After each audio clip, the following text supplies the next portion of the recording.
Hello, everybody, and welcome to the Fearless Floyd Show. As always, I am your host, Fearless Floyd, and I want to bring to your attention the issue with our public officials, especially judges. I can point right to it and make you easily aware of the situation, what's going on.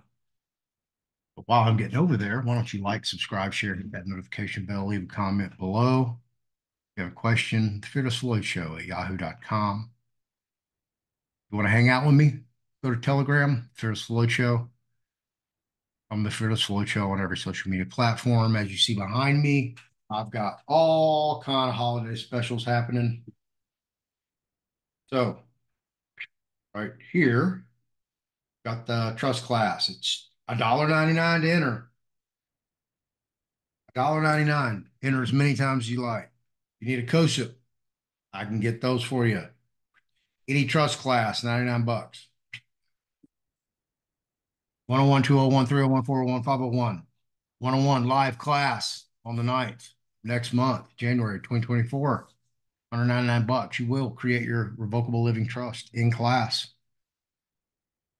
You'll learn how to go get your EIN. You'll learn how to set up your non-interest bearing bank account.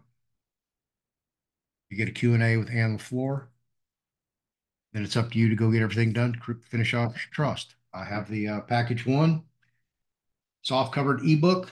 Package number two, soft covered ebook, plus every class that we've done, Ann and I. And then package number three, the ebook. So the sweepstakes I have over here, there are 20 winners, 10 grand prize, 10 runner-up. Grand prize winners, y'all get to the class and you get the ebook. 10 runner-up, you get the ebook. So 20 people, you're going to get the ebooks. January 9th. There you go for that class. So let's dive in and get to the main topic of what happened, okay, to our public officials. Why do they need protection? So I've been thinking about this for a minute. Okay. And basically, this is a website that, I did a search and it's called The Courthouse, A Guide to Planning and Design. And it's from the ncsc.org. Let's see if I can, National Center for State Courts. There you go. Judges' Chambers. The group of private offices provided for the judge and his or her personal staff is referred to as judges' chambers or judicial suite. Personnel staff may include a judicial secretary, minute clerk or calendaring clerk, law clerk, court reporter, and bailiff, depending upon the type and size of the court. The judge's chambers must accommodate meetings and conferences with staff and attorneys, legal research and study, preparation and review of case files, preparation of opinions, storage of case files, informal hearings, reception and screening of visitors, telephone answering, typing, and filing. Judges and judicial personnel may include justices, judges, magistrates, commissioners, hearing officers, referees, judges pro tem, visiting judges, retired judges, or senior judges. Here's a little layout of what a judge's suite would look like. All right, private circulation, which means they have their own interior corridor system all connected. That excludes the public, private, public. So I guess, I don't know if these stairs are ascending, descending, but apparently you have a choice to go to the judge's chambers or to the toilet. And I'll just leave the puns up to you and your own reference. Basically, this is what it should look like, something in a design. They even actually get the square footage of everything. Trial judges' chambers. A trial judge should have ample and efficient office space because time not spent on the bench is usually spent in chambers. When not presiding in the courtroom, the judge's work includes legal study and review of the law, preparation of opinions or judgments, preparation for upcoming hearings or trials, review and study of case files and records, and meeting and conferences with court staff and attorneys. Active cases are often discussed and dedicated in chambers, and therefore adequate space should be provided to comfortably accommodate several visitors. Space requirements range from 250 to 500 square feet, depending upon the location of judicial conference areas, the size of the judge's personal library, and space standards agreed to by the court. Appellate judges' chambers. Because an appellate judge spends most of his or her time in chambers, this space should be comfortable, functional, and ample. Appellate judges spend a great amount of time performing legal research, drafting opinions, and reading. While they will not hold hearings in their chambers, they do need space to hold small conferences with other judges and attorneys. They also need to confer regularly with their law clerks.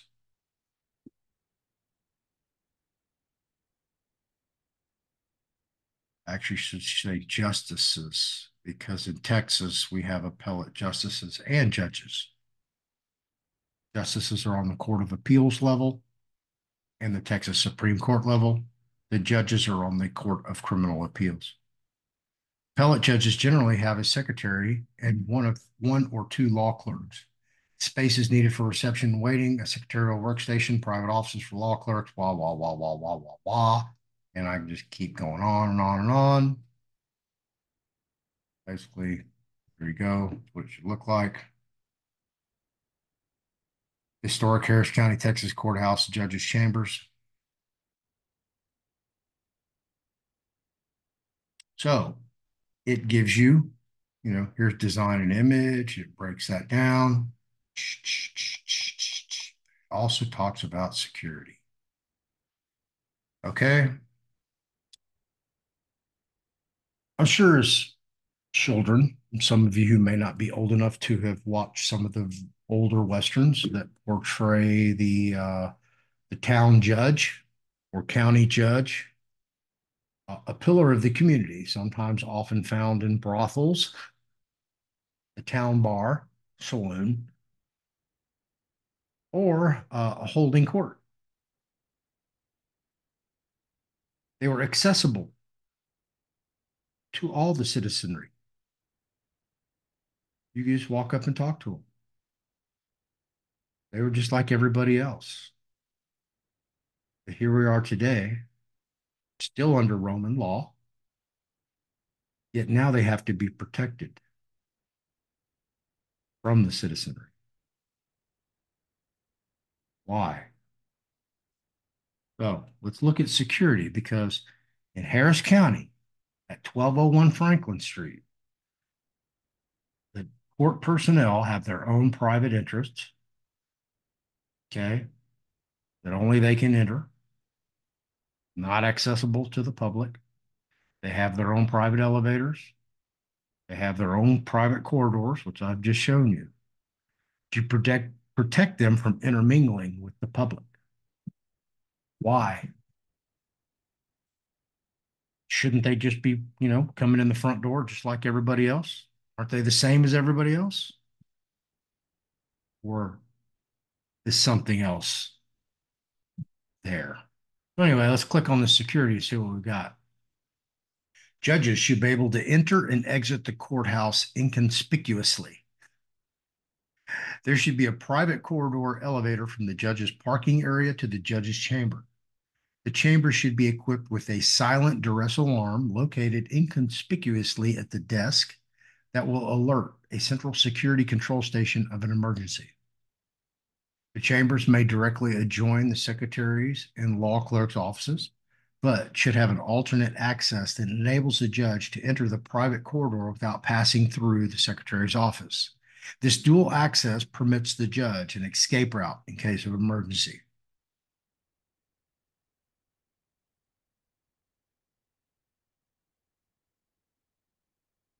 There you go. So why do judges need this special protection? I'm going to leave that up to you guys. You decide. But I want to put that out there. How tyrannical the judicial system in America has become on we the people. Until we the people can get the people that are supposed to be holding the people accountable, nothing's going to change. As long as you keep putting the same people in there that are supposed to be holding other people accountable and are not holding them accountable, and the same thing keeps happening over and over and over, you people have lost your minds.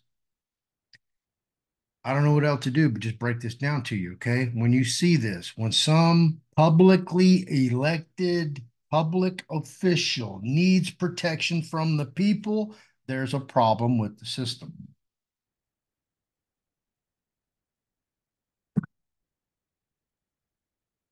There's a problem with the system. That means that they are at war with us, the people. I can't, how else should you describe it? They are for-profit corporations. We've proven that over and over and over. Matter of fact, here, I'm not even going to show it, but I'm going to go dig it up for you guys. Texas, big Texas.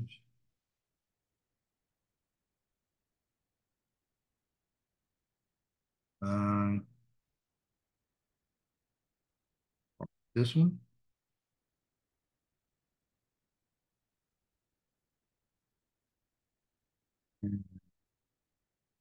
load up for you guys. There we go. Whoa. All right. Here you go. Now, there's a story behind this instrument that I hold right here in my hand. Okay. I got this from, oh God, dog, his name was on the tip of my tongue and it just slipped off. I can't remember his name, but I'm sure most of you are familiar with Glenn Fern of the House of Winningham, Fort Worth, Texas. A goat in the community. Uh, well, one of his buddies was on the fringes of the Republic of Texas, went through the whole traffic ticket, fighting the traffic ticket thing, you know, with the Republic of Texas methodology at the time. Got a warrant out for his arrest, failure to appear, was attempted traffic stop by Fort Worth police. He proceeded home, parked in his garage, exited his vehicle. Fort Worth threw down on him. He threw down on them, got into a gunfight. He got shot in the mouth. Now, I looks like this forever. Yeah, he's pretty fucked up. And he has I want to say 75-year aggravated sentence, which means he has to do like a third of that, but I can't remember what year he got it. He might fall under the one half or the one third law, depending. But he's got to do it, at least a third of it flat. So he's probably going to spend the rest of his life in prison if he can't get that overturned. Attempted capital murder on a police officer. So that's where this instrument came from. So I have since procured a certified copy from the Liberty County Clerk's Office, as you see right here in 2020 from Hope Cross. Okay.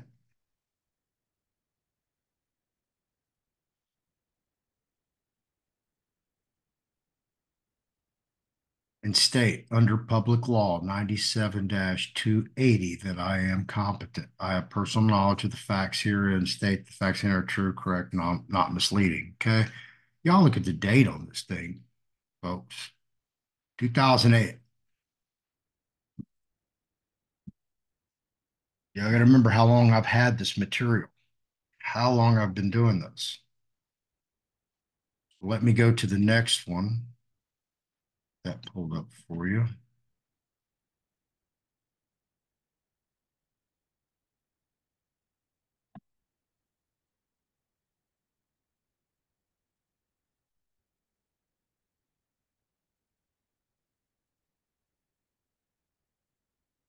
All right, here you go. This is Dun& and Bradstreet, Small Business Solutions, DMB Business Background Report, right there. Judiciary Courts of the State of Texas, page 1 of 2. All right, Business Background Report, Judiciary Courts of the State of Texas, DUNS number 36-070-5040, date printed January 29th, 2008. Subsidiary of Texas, comma, state of, comma, Austin, Texas. P.O. Box 12248, Austin, Texas 78711. Year started 1845. Supreme Court Building, Austin, Texas. This is a headquarter location. Top executive, Thomas R. Phillips. Chief Justice of the Texas Supreme Court. Okay, employee total 1,049. Employees here 64. Business, state court system, right? Business history. Corporate details provided below may have been submitted by the management of the subject business and may not have been verified with the government agency which records such data. Business type, corporation, profit, state, date incorporated, 9/9/18, or I'm sorry, 00/1836, state of incorporation, Texas, which I can't seem to find anywhere in their records. I'm sure you can't either.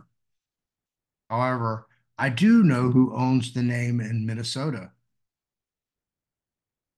not the state of Texas. Just saying. Go look it up.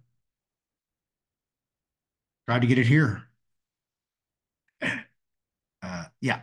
And then I had a nice phone call with a staff attorney for the Secretary of State's office. How do y'all think that went? Yeah, it went like that.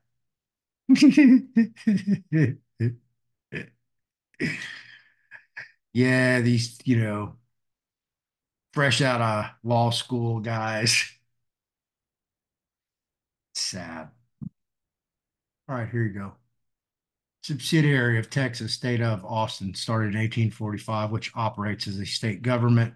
Intercompany relations, none reported by management. As noted, this company is a subsidiary of Texas, comma, state of, incorporated in parentheses, DUNS number 00-253-7595, and references made to the report for background information on the parent company and its management. State court system, which includes the Supreme Court and the Court of Criminal Appeals, courts of last resort, 14 courts of appeals with 80 judges, district courts with 386 judges, criminal district courts with 10 judges, and county level courts with 445 judges. Funds derived from tax revenue, fines, fees, and taxes. What do you get when you go to court? Fines, fees, and taxes. For-profit corporation. There you go, folks. Okay. Breaks it all down for you. There you go. Now you understand.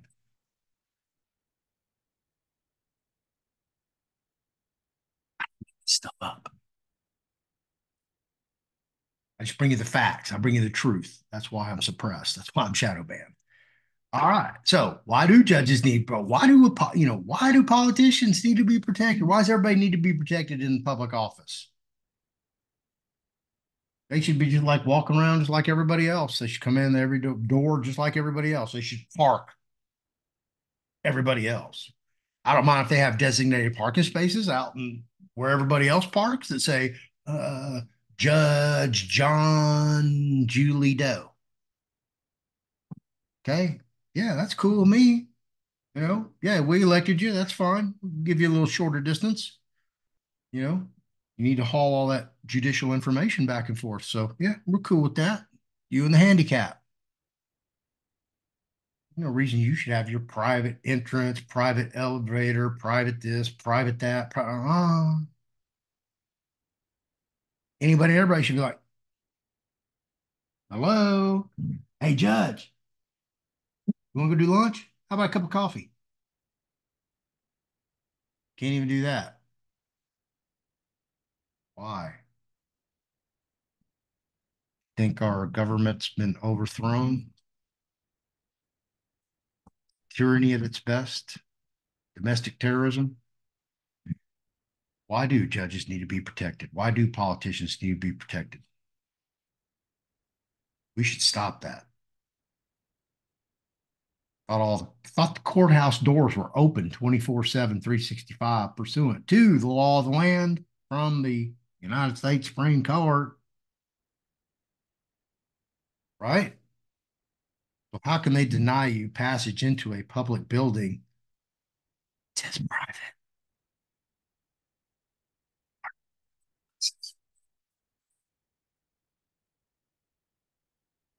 It's hiding something.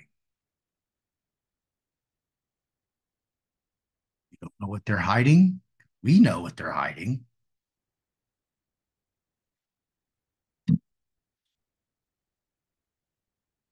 When we see y'all's tax returns, we need to see y'all's tax returns. We need to start holding all these we just need to do a FOIA request for the tax returns from every court in every jurisdiction. What do you think about that, Jesse? Doing a FOIA request for the tax returns for every court individually. What happens if they don't give them to you? Well, we're asking the government. I think they're going to give it to you. I'm saying, what would we do if we didn't get a response? It's a public company. Then you go to the federal court. Boom. 3949A. Exactly. After we move out of the county. I say we had to do our own county. Okay, we can go pick on Louisiana. Making sure that it's not. We can go pick on some runny parishes. Newspaper today when I went to the. I don't know if it was the U.S. News or whatever this other paper was. They have two papers up there. I think it was the Chronicle. Up where? It said at the store when I went to the store. It said the Pope is now giving his blessing for same-sex marriages. Yeah. And I was like 2 days old. Pope lost his damn mind. Lost his mind. No, he's got to. Yeah, it's a dude. He's the fucking reptilian satanic pontiff. Oh, hell, the reptilian. Yeah. I just saw that and I was like, what? All right. Well, there you go. Thousands of years of doctrine just out the window. It's Roman. I guess Romans need Peace in the Middle East. Let's go RVing, man. I'll see you on the next video. go RV.